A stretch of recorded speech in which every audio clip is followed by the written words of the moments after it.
Q2 and very good evening, everyone. Welcome back to the MSBS Weekly Guided Meditation by Phra Goh. Today is the 9th of April, 2024. We'd like to wish all Muslims out there, Selamat Hari Raya. MSBS is very grateful to have with us 𝐵𝐻 Adhibalo, popularly known as Phra Goh, to conduct this weekly session. This week, we'll be continuing on the subject on the rites on death. Okay, 𝐵𝐻 will be leading the homage of the Buddha and taking of 5 precepts for Buddhists. Now let's put our palms together and welcome 𝐵𝐻. Over to you, 𝐵𝐻. Okay, thank you, Terence. So I start off with paying respects to the Buddha by bowing 3 times. First bow.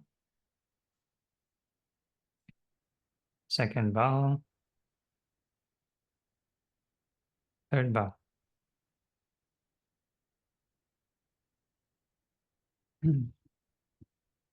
And the homage chant.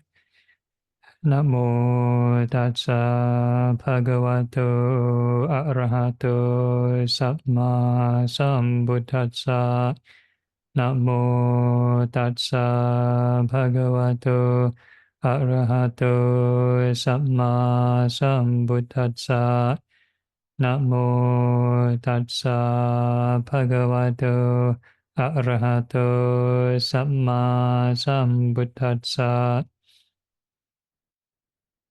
3 refuges. Buddhaṃ saraṇaṃ gacchāmi. Dhammaṃ saraṇaṃ gacchāmi. Saṅghāṃ saraṇaṃ gacchāmi. Dutiyampi Buddhaṃ saraṇaṃ gacchāmi. Dutiyampi Dhammaṃ saraṇaṃ gacchāmi. Dutiyampi Saṅghāṃ saraṇaṃ gacchāmi. Tatiyampi Buddhaṃ saraṇaṃ gacchāmi. Tatiyampi Dhammaṃ saraṇaṃ gacchāmi. Tatiyampi Saṅghāṃ saraṇaṃ gacchāmi. And the 5 precepts. Pāṇātipātā vēramani sikkhapadang samadhiyāmi. Adinādāna vēramani sikkhapadang samadhiyāmi. Kāmesu micchācārā vēramani sikkhapadang samadhiyāmi. Musāvādā vēramani sikkhapadang samadhiyāmi. Surameraya majjapamadatthāna vēramani sikkhapadang samadhiyāmi. Sadhu, sadhu, sadhu. Okay, so good evening to everyone. So we have this topic suggested by Roy, who is not here today, supposedly meant for the Qingming festival. So the previous week, we already covered the first lesson. We talked about what the modern day Theravada monks, they chant during the wake of funerals. We talk about what is the how to dedicate merits, the so-called Buddhist way, using doing meritorious deeds, and then we can dedicate the merits to the deceased if they are in hungry ghost realm. And we talked a bit about the Maha Parinibbana Sutta, the Buddha's passing away, what's the process like. And we are going to talk about the pre-cremation process. So we already talked about the Buddha passed away, entered all the jhanas and entered this Maha Parinibbana, So we already covered this. We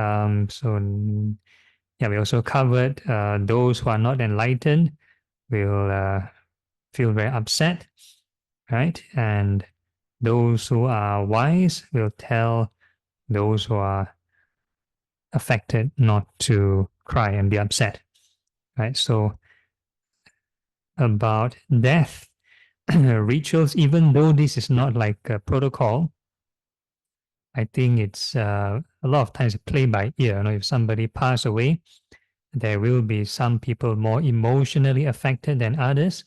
So I think it's the duty, I think it's obligation for those who are calm, who are more calm, to try to console those who are emotionally affected. Okay, next. All right, so now we talk about the so-called ceremonies involved after the Buddha passed away. And because the Buddha did not lay down any guidelines for his disciples, how their funeral rituals are to be like, we just take a look at what the Buddha's funeral rituals are like.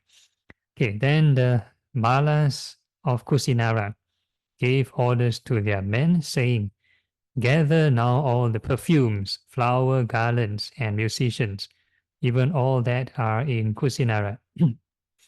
And the Malas. So Malas are the people of the town. They call themselves the Malas. With the perfumes, the flower garlands, and the musicians, and with 500 sets of clothing, went to the Sala Grove, the recreation park of the Malas, and approached the body of the Blessed One. And having approached, they paid homage to the body of the Blessed One with dance, song, music, flower garlands, and perfume, and erecting canopies and pavilions. They spent the day showing respect, honor, and veneration to the body of the Blessed One. So this is a bit similar to right before the Buddha passed away, when he was still sort of awake, and the heavenly beings also showered heavenly flowers and heavenly music, right? So I think probably that's the heavenly custom. So the humans, right, the Malas also do the same thing. They have their music and the flowers and perfumes, and that's how they conduct their rituals for the wake. And I think in modern day context, sometimes you might find these funeral bands playing music and stuff like that. But yeah, in the Buddha's time, I think they might be performing for free. Nowadays, the funeral director might charge a certain package for it. So again, it's totally up to you all how you want to decide how your funeral goes. But for the Buddha's case, because he didn't specify, he just say, leave everything to the lay people to handle. So the monks never handle. The monks never handle the Buddha's funeral kind of or wake rituals. So now you see the lay persons are the one doing all the performances and showing their way of respect. Okay, next. And then the thought came to them, now the day is too far spent for us to cremate the body of the Blessed One. Tomorrow we will do it. Okay, so there is no fixed day, right? There's no like 7 day or 49 days. Anyway, the Buddha also Maha Parinibbana, right? So they are probably in the Mahayana tradition, they believe there might be an intermediate state if a person passed away. But for the Buddha's case, because he Maha Parinibbana, that means he has no more rebirth. So it could be any time. It can be immediate cremation. So initially they wanted to do it the first day, but somehow they spent too much time celebrating or performing until it became too late. So they decided to postpone. So for the second day, they did the same thing. Third and fourth, fifth day, sixth day, they did all the performances and all, find it too late. And eventually on the seventh day. But on the seventh day, the thought came to them, we have paid homage to the body of the Blessed One with dance, song, music, flower garlands, and perfume, and have shown respect, honor, and veneration let us now carry the body of the Blessed One southward to the southern part of town and beyond, and let us there cremate the body of the Blessed One south of the town.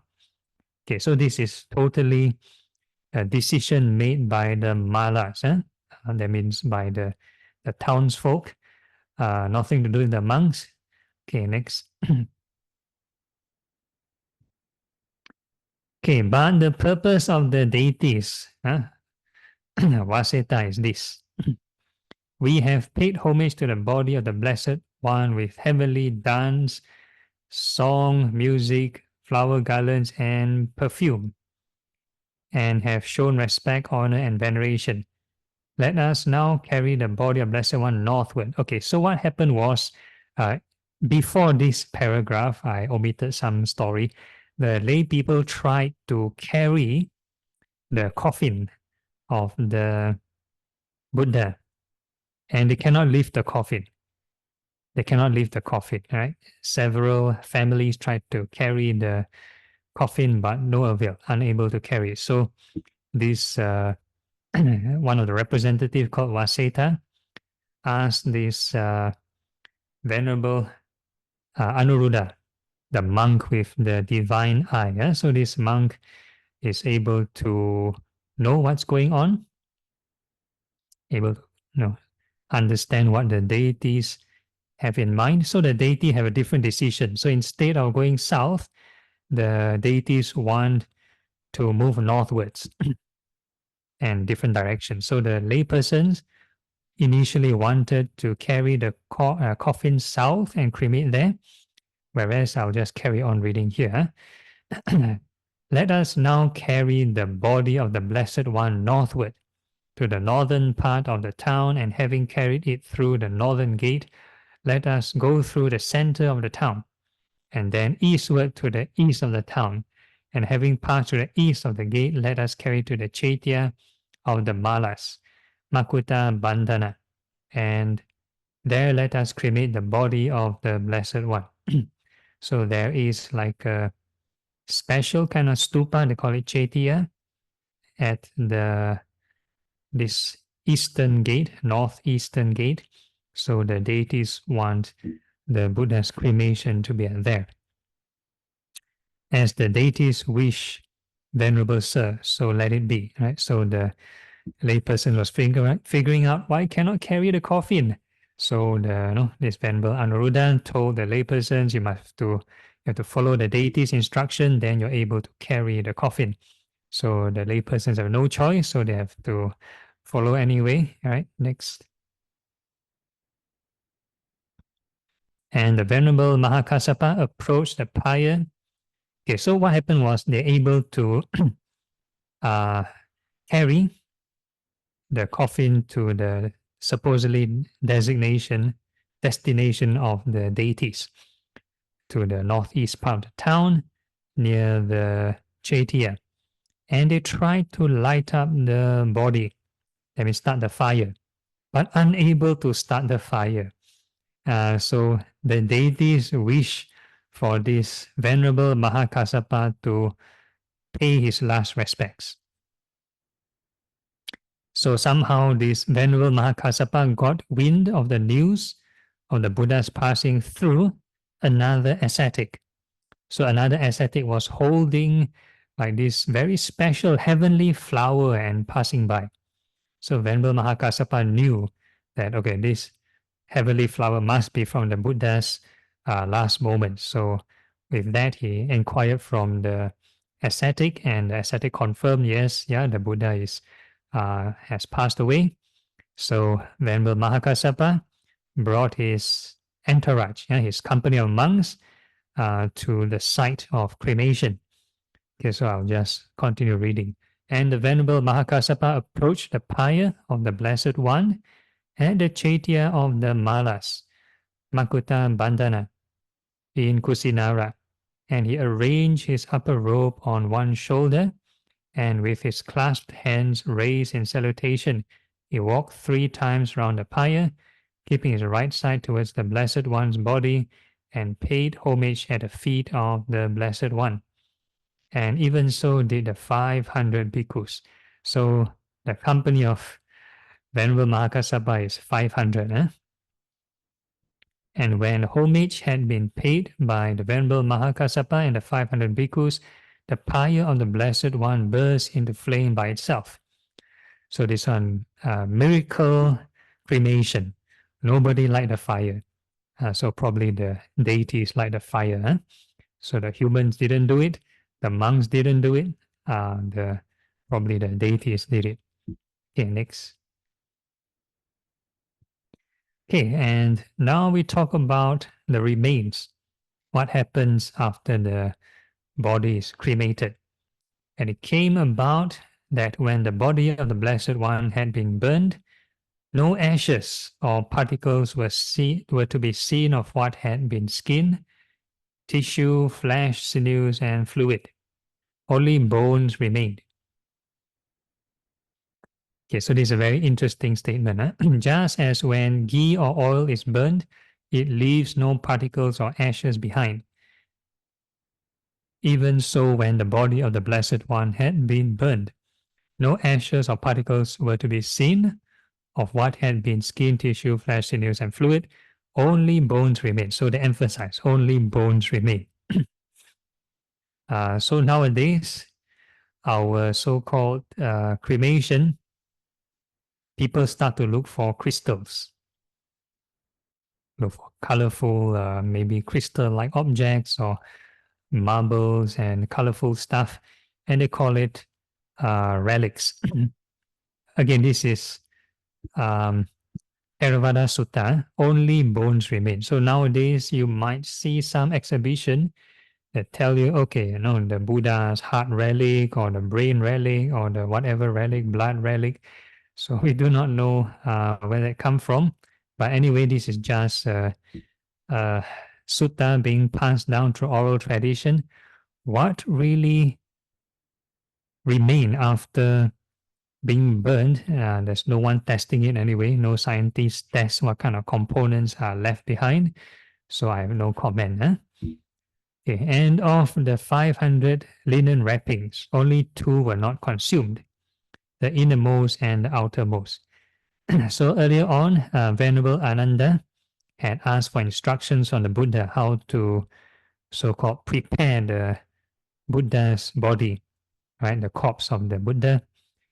So the Buddha mentioned you need to wrap 500 linen wrappings. 500 linen wrappings. So I think most of the things were burned clean except for 2 layers, the inner and outer layer. So again, it's a miracle, right? So in between, the 400 over layers are burnt. The first layer is not burnt, and the last layer not burnt. So it's like sandwich. The linen closest to the Buddha's body not burnt, and the linen most exterior being burnt. So how it's done, I don't know. Again, it's a miracle cremation. Okay, next.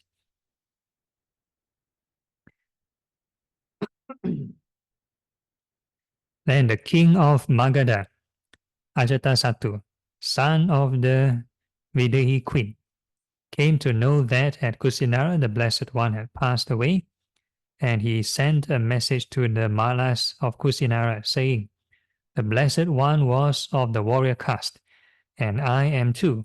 I am worthy to receive a portion of the relics of the Blessed One.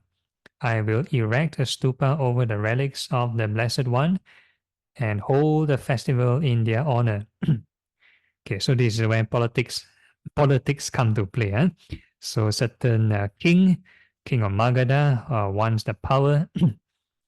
So I'm not sure if you remember the Buddha's life story. This King Ajatasattu, previously was Prince Ajatasattu, wanted to kill his father, which is King Bimbisara. And they wanted to form an alliance. He formed an alliance with Venerable Devadatta. So Venerable Devadatta want to control the religion, control the Buddhism, the Buddha's community, take over the Buddha. And this Prince Ajatasattu wanted to take over at least the military or this territorial aspect. So normally maybe even up to now, normally religion and state sort of come hand to hand in terms of conquest.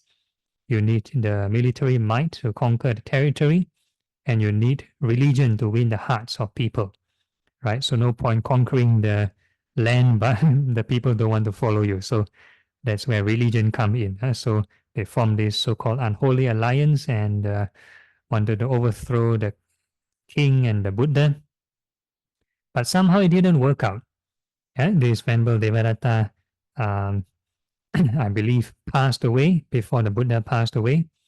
Right? Venerable Devadatta wanted to pay his last respects to the Buddha because he was also old and aging and dying. And when he started to walk, probably a few steps, then the earth swallowed him alive. And the hell can't wait for him already, start to swallow him alive. Because he created some heinous crimes. He injured the Buddha, caused a schism and stuff like that, attempted assassinations towards the Buddha. So they have all these things going on. So now there's this king Ajatasattu. Somehow he managed to sort of kill the father, of course, supposedly with remorse.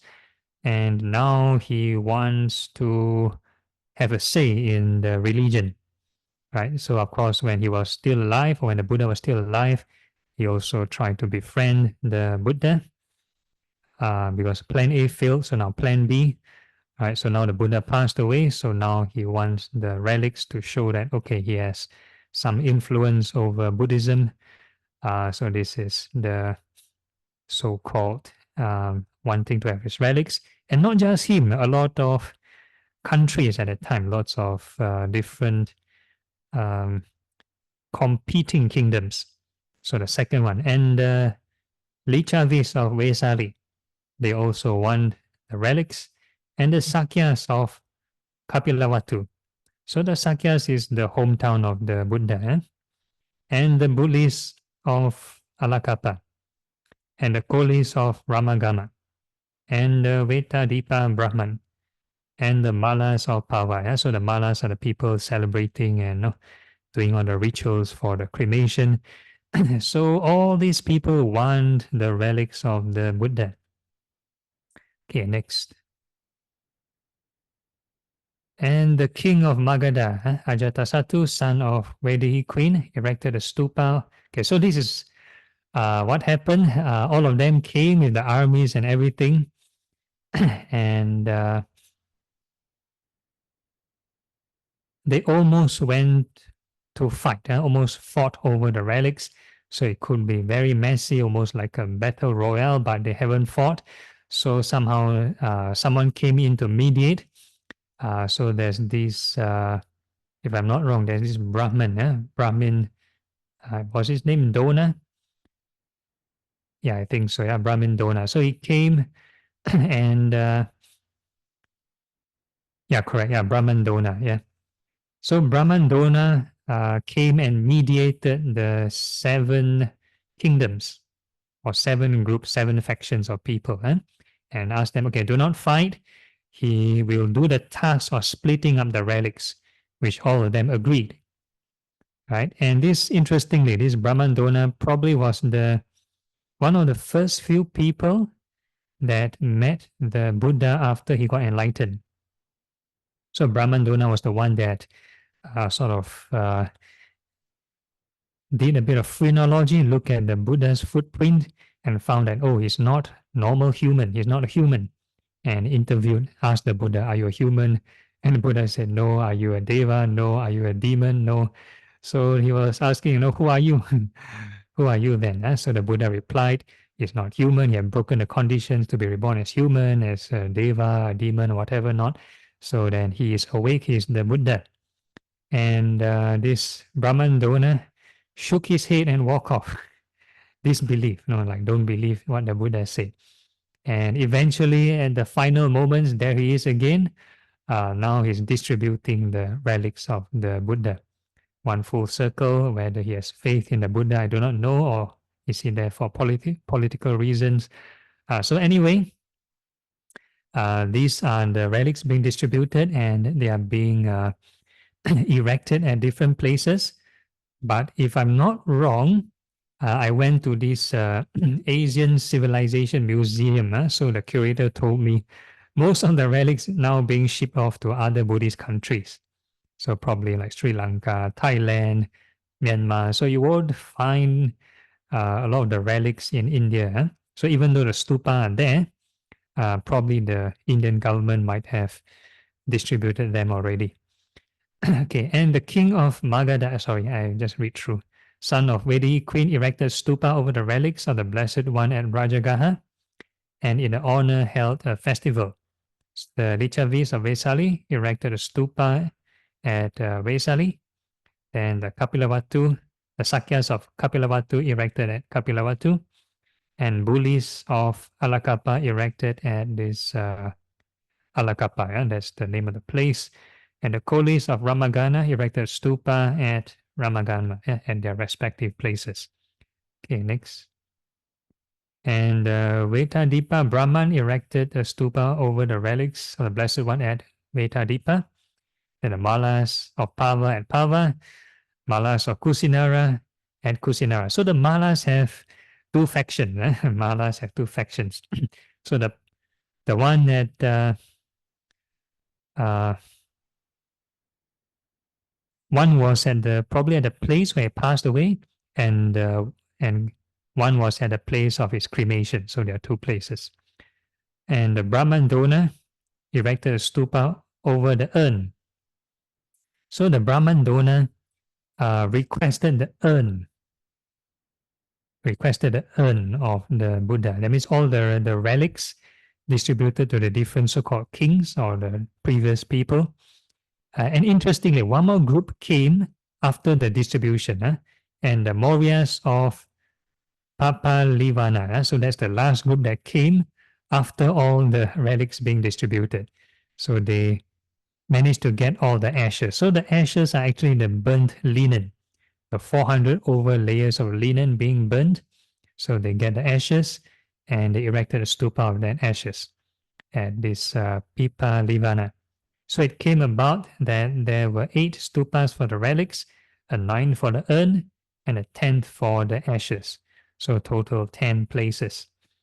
So whoever wants to organize a pilgrimage site, pilgrimage tour, these are the 10 places. Next. Okay, so we end the sharing. Anybody wants to ask any questions? So this is the Buddha's funeral ritual. Lots of fanciful things going on. Probably we won't be able to replicate it.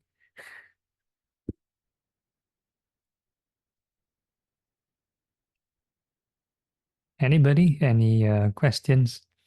Or any suggestions for next week's lesson?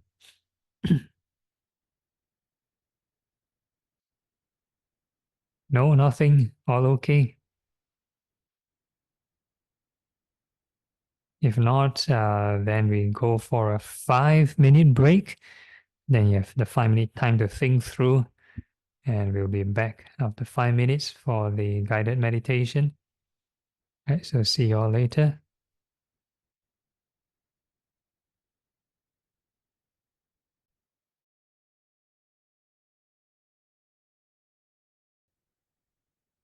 Okay, we can find a comfortable sitting posture. Make sure the back is upright and the rest of the body relaxed.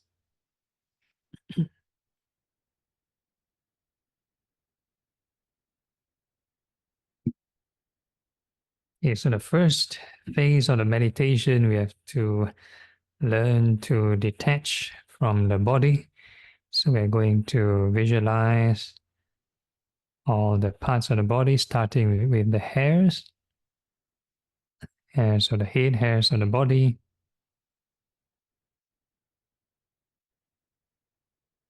And we wish them well and happy.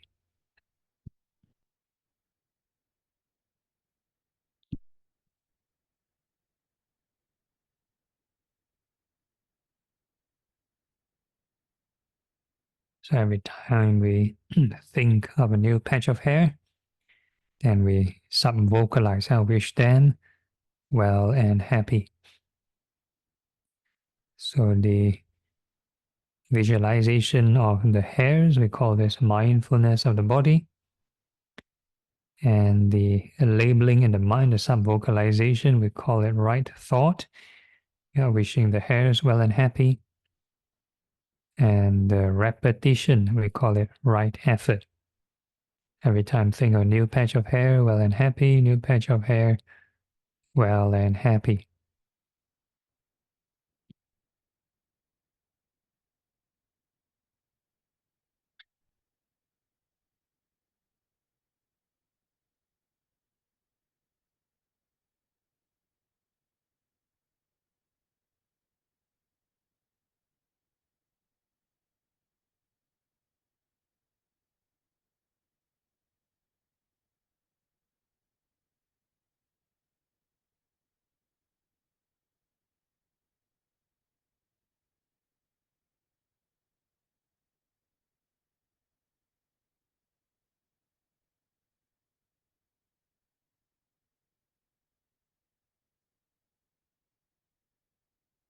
If the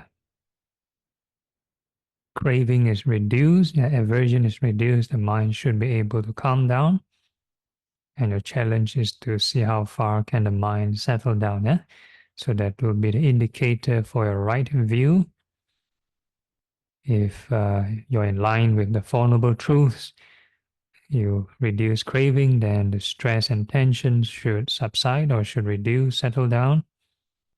If you have other kinds of expectation, other kinds of worries, planning to do this later, planning to do that, lots of other thoughts in your mind, then the stress and tension will increase.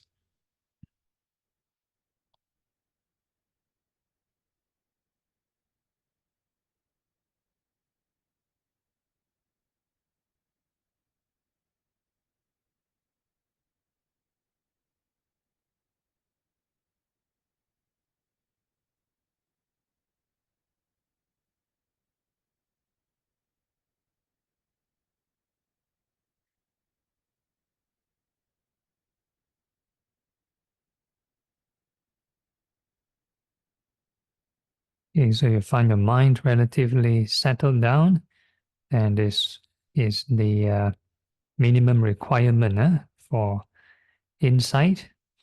So now we're going to the insight phase, which is to reflect that all these hairs go through birth, aging, sickness, and death.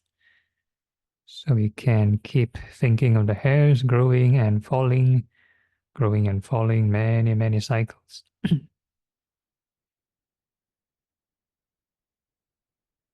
And as we keep looping this image, and we can keep labeling impermanence or any word or phrase associated with impermanence. You can call it birth and death, rising and falling, and just keep repeating.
And we can check whether this ego or sense of self, this selfishness, is it increasing or decreasing in intensity?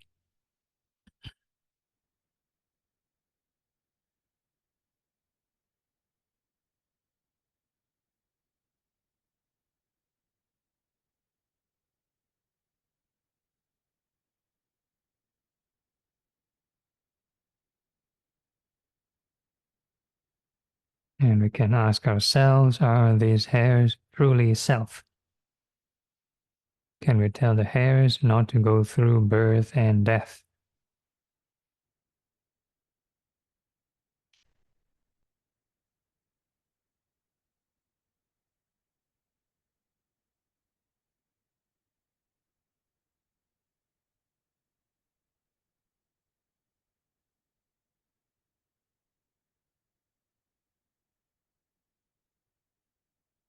So the next part of the body, we can think of the nails, fingernails and toenails.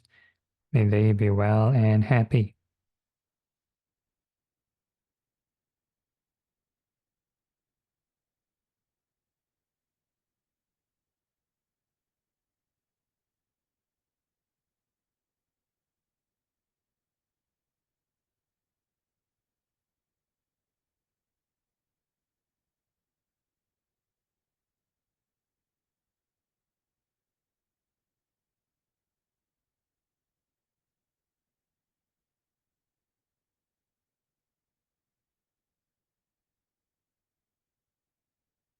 And all these nails are subject to birth, aging, sickness, and passing away.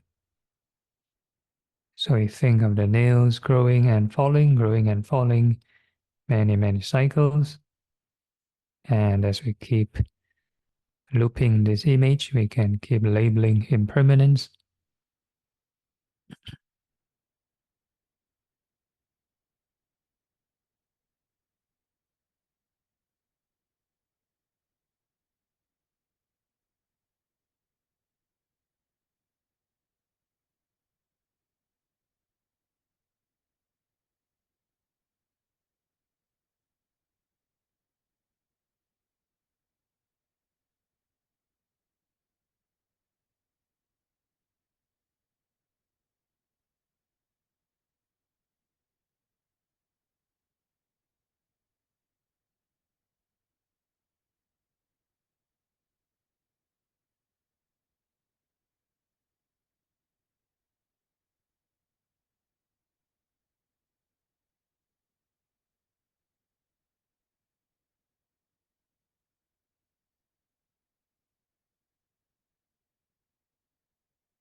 And we can ask ourselves, are these nails truly self? Can we tell the nails not to go through birth and death?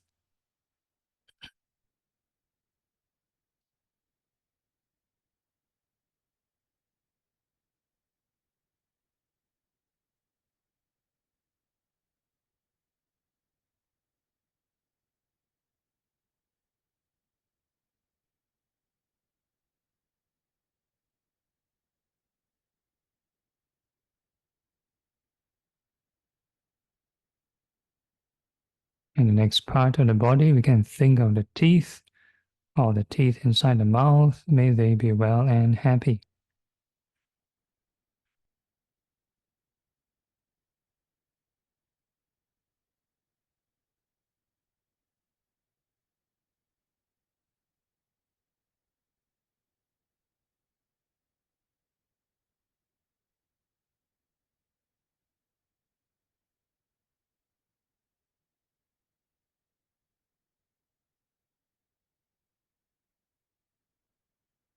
And all these teeth are subject to birth, aging, sickness, and passing away. So you think of them growing and falling, many, many cycles. And as we keep looping this process, we can keep labeling impermanence.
We can ask ourselves, are these teeth truly self? Can we tell the teeth not to go through birth and death?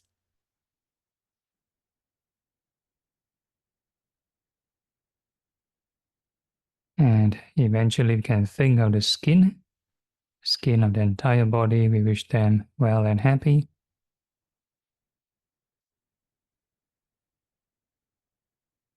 From head to toe, every patch of skin, may they be well and happy.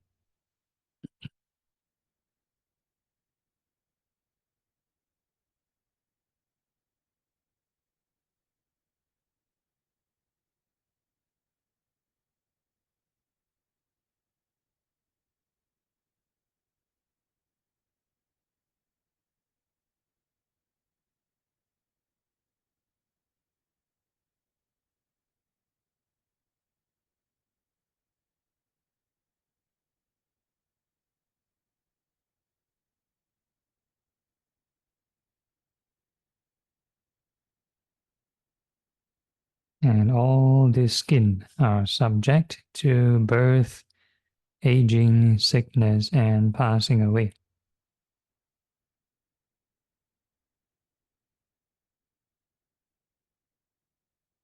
So you can think of the skin growing and falling, many, many cycles.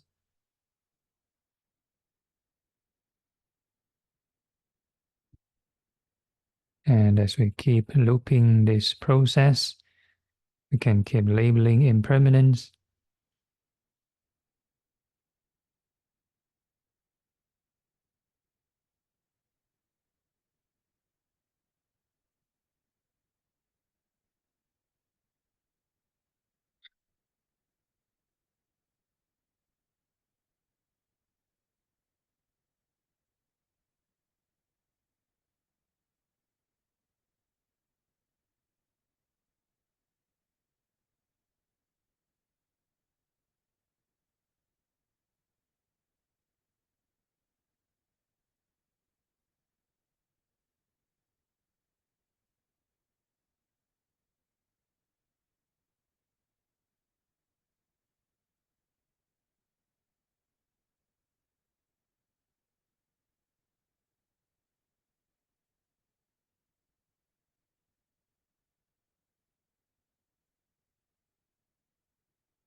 And we can ask ourselves, are this skin truly self?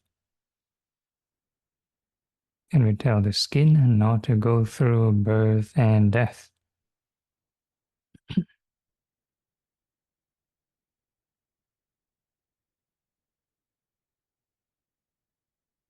So next we can move to the second phase of the meditation, the sublime states. But we're going to familiarize ourselves with the four elements. So this routine doesn't require us to visualize. So there's no imagination involved.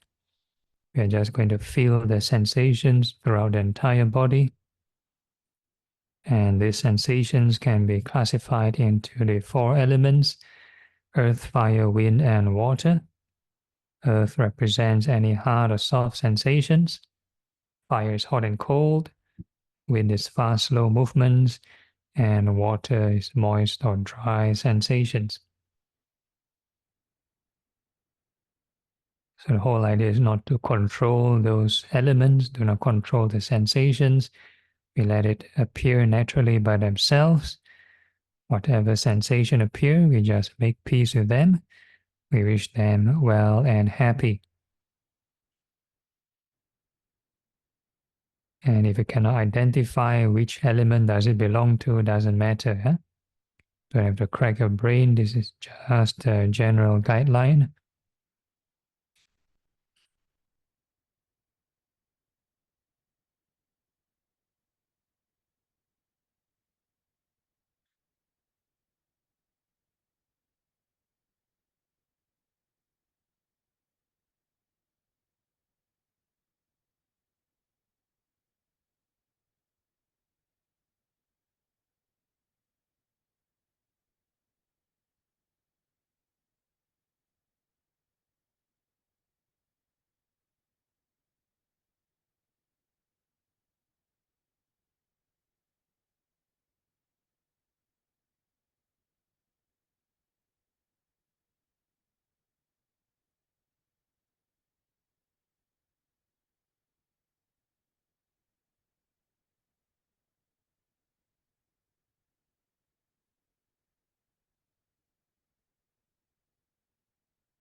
If your mind is relatively calm and settled down, then that would be the baseline emotion. And we are going to use that emotion for reference and to compare with other states of mind. Okay, so now we're going to cultivate this boundless loving kindness, and we're going to wish all beings in all directions well and happy, above, below, and all across.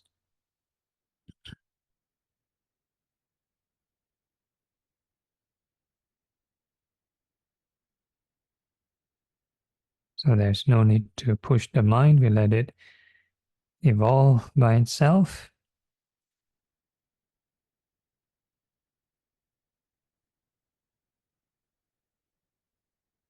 However far it wishes to extend doesn't matter. And in that widened sphere of attention, whatever sensation you may detect, we are going to wish all beings well and happy. So there's no need to visualize. So all beings are made of the elements, or at least they experience this kind of moment-to-moment sensations. So we use the lowest common denominator. So whatever sensation appear, we are going to wish all beings well and happy. So we keep repeating.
And regardless of what happened, keep rowing the boat, keep on wishing all beings well and happy.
And if all the conditions are right, you have all the right thought, right effort and everything, and one may experience this increment of joy and happiness compared to the baseline emotion. So that's the indicator for the first level of concentration.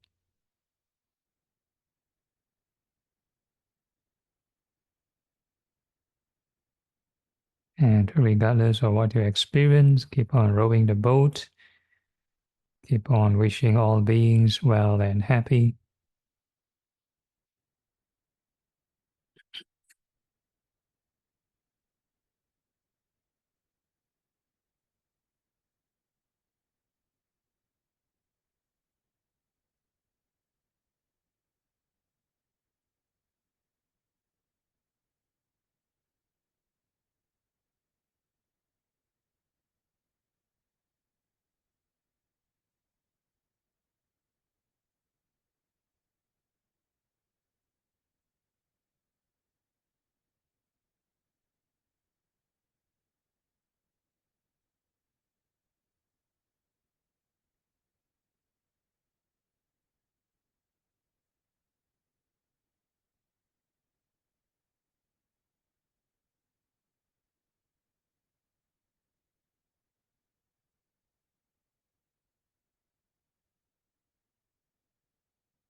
Now we're going to add some insight.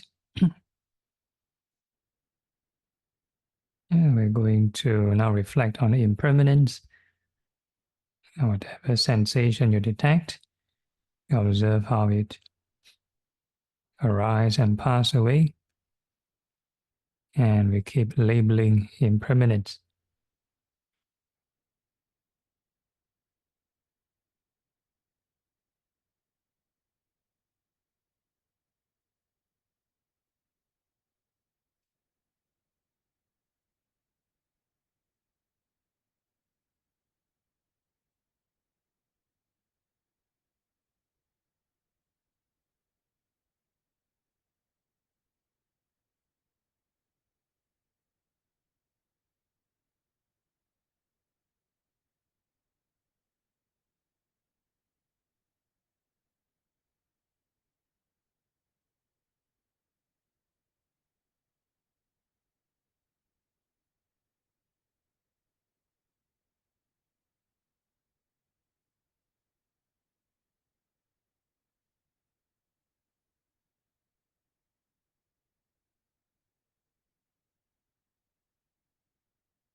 If, let's say, the joy and happiness start to disappear, one may experience a neutral and refreshing kind of experience. So we call that the equanimity, usually associated with the fourth level of concentration.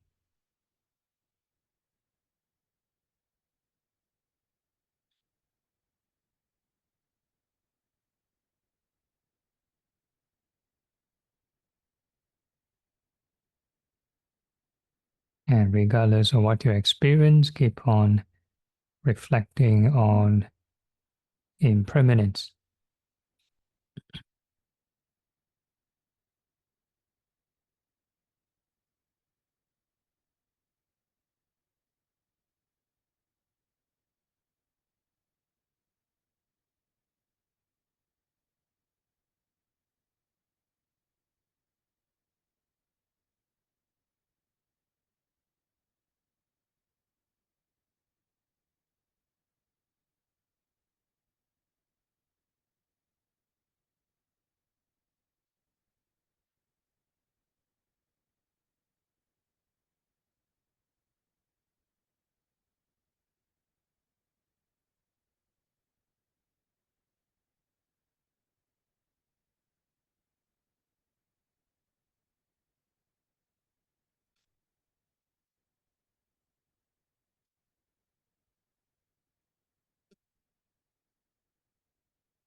Okay, then we move on to the second sublime state, which is compassion. So for compassion, we are going to wish all beings, may they be free from suffering. So using the non-discrimination approach, we don't visualize all beings, whichever realm they're in. We've never seen all beings before. So whether they are rich or poor, healthy or sick, as long as they cling to any of the sensations, that will result in stress and suffering. So whenever we detect any sensation, we are going to wish all beings free from suffering. No need to imagine or over-dramatize anything. Back to the here and now sensations.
So the conventional kind of compassion is to worry, right? How this person is doing, how can I help? And we keep planning and worrying, so that is called restlessness and worry, part of a hindrance. So in normal day planning, fine, we can do it. It's considered draining the energy. So now we learn to recharge, recharge the mind. Don't over dramatize, don't worry too much. Have compassion for yourself also. Start recharging, wish all beings free from suffering.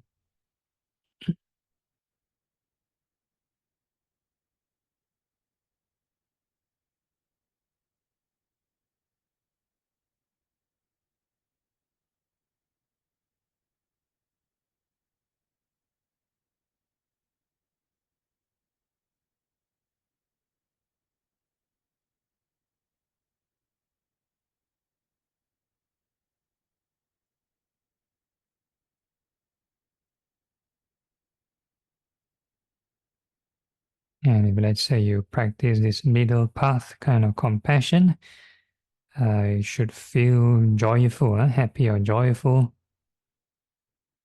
Unlike the conventional compassion, which is sorrowful or sad.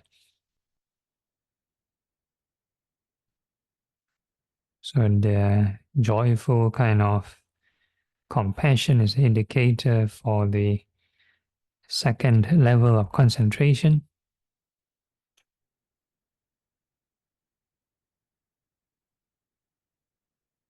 And regardless of what you experience, keep on wishing all beings free from suffering. Even concentrated states of mind are subject to clinging. So we just come back to the sensations, keep on wishing all beings free from suffering.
And now we add some insight, some wisdom, and we're going to reflect that, reflect how to overcome the suffering,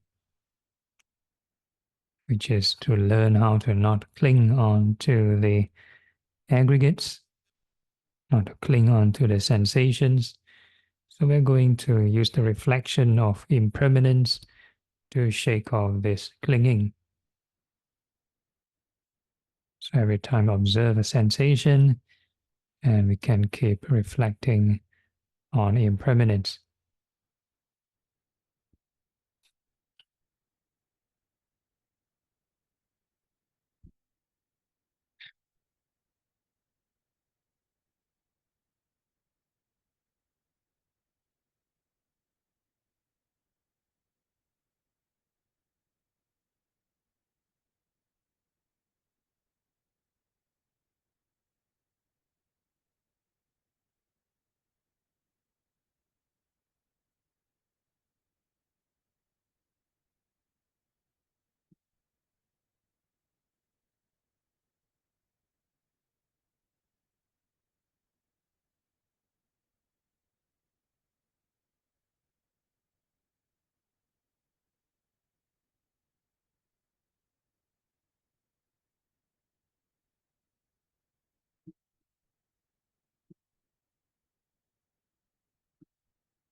If, let's say, the joy and happy emotions start to disappear, one may experience, unlike the equanimity from before, this time around, it should be more blank or spacey, spaced out. And we call that experience the perception of infinite space.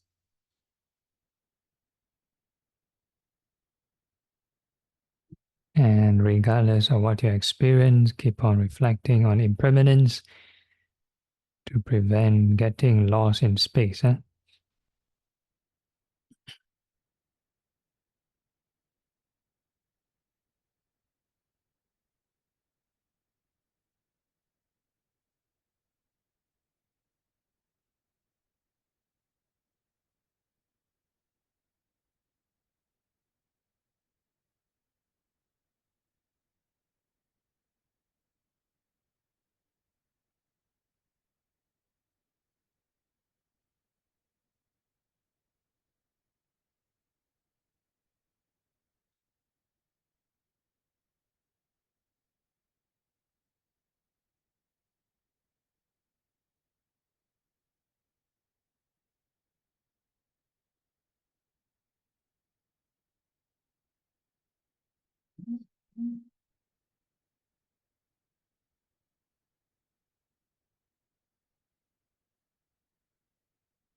Okay, next, we move on to the third sublime state, which is appreciative joy.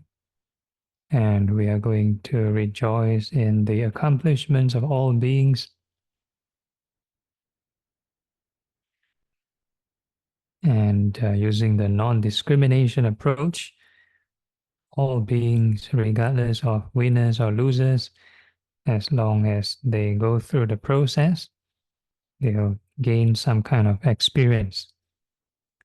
So whenever we detect any sensation, that moment will also have some kind of experience. So when we detect a new sensation, we can rejoice with all beings. New sensation appear, rejoice with all beings.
If the mind is able to settle down, all the conditions are right, one may experience the happiness of the third level of concentration.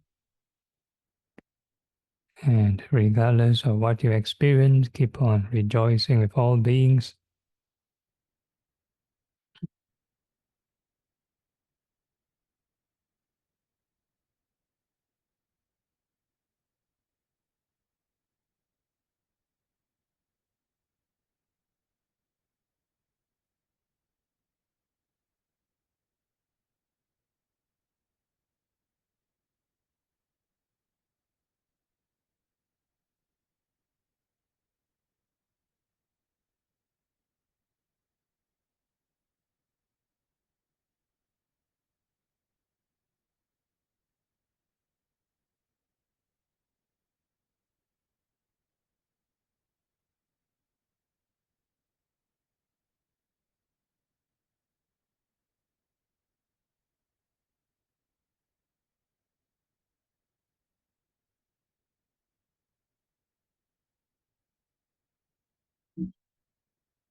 And now we're going to add some insight and we're going to reflect all beings will eventually be separated from what they have achieved.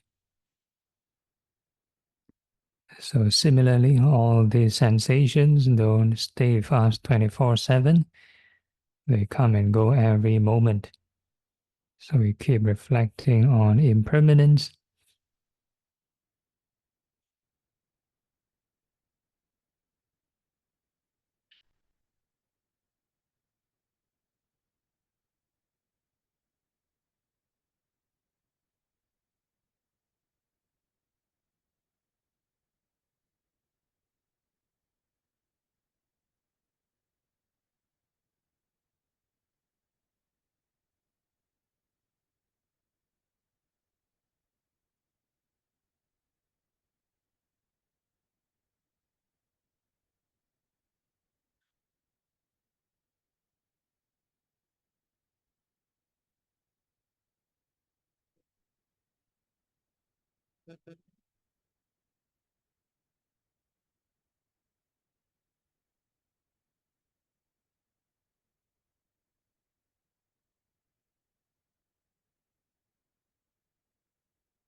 If the joy and happiness start to disappear, one may experience, unlike the previous blank or spacey experience, this time around is the opposite.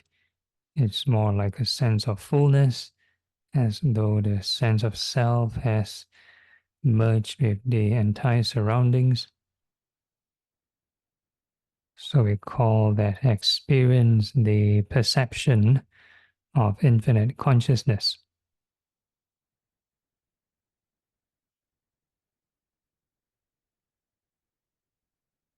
And regardless of what you experience, keep on reflecting on impermanence.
Okay, so we switch to the fourth sublime state, which is equanimity. And we're going to reflect on the concept of karma. So all beings, we reap what we sow. And without speculation of what we've done in the past, we just observe the here and now, real-time evidence. Any sensation appearing, if it's positive, if it's pleasant, then that's good karmas ripening. Any unpleasant sensation appearing, then that's bad karmas ripening. And any neutral sensation, that's neutral karmas ripening. So in short, all experiences are conditioned by karma.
Okay.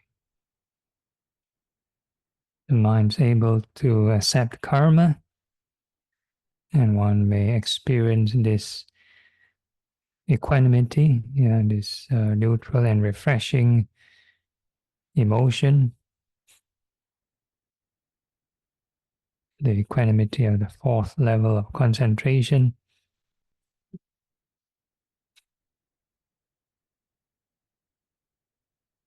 And regardless of what you experience, keep on reflecting on karma.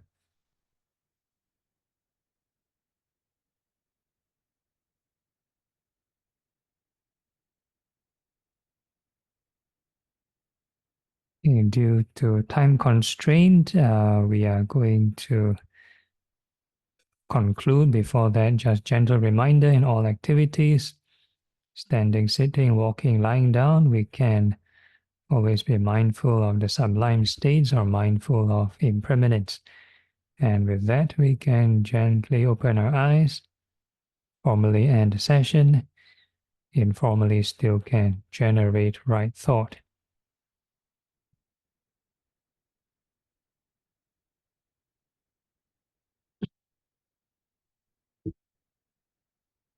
Any questions or problems?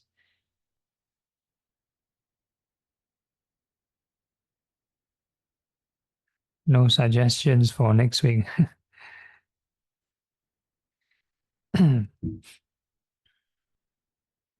Okay, if there's no issues, then we can end with the dedication chant.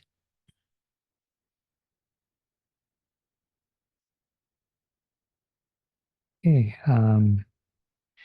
so after performing all these merits, right, like meditating or listening to Dhamma talk, then we can dedicate it to the deceased and also some unseen beings. Akasata ca Bhumata Devanaga Mahidika Punyang tang anumoditva Chirang rakantu loka sasanang Etavata ca amhehi Sampadang punya sampadang Sabbe deva sabbe bhuta sabbe sata anumodantu Sabba sampati siddhya. Dedication of merits to the departed Idang me nyatinang hotu sukita hontu nyatayo. Idang me nyatinang hotu sukita hontu nyatayo. Idang me nyatinang hotu sukita hontu nyatayo. Aspiration.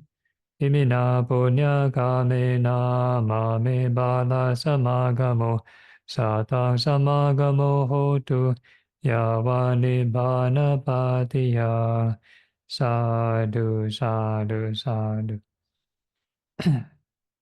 Okay, so that's the end. We're going to pay respects to the Buddha by bowing 3 times. First bow, second bow, third bow.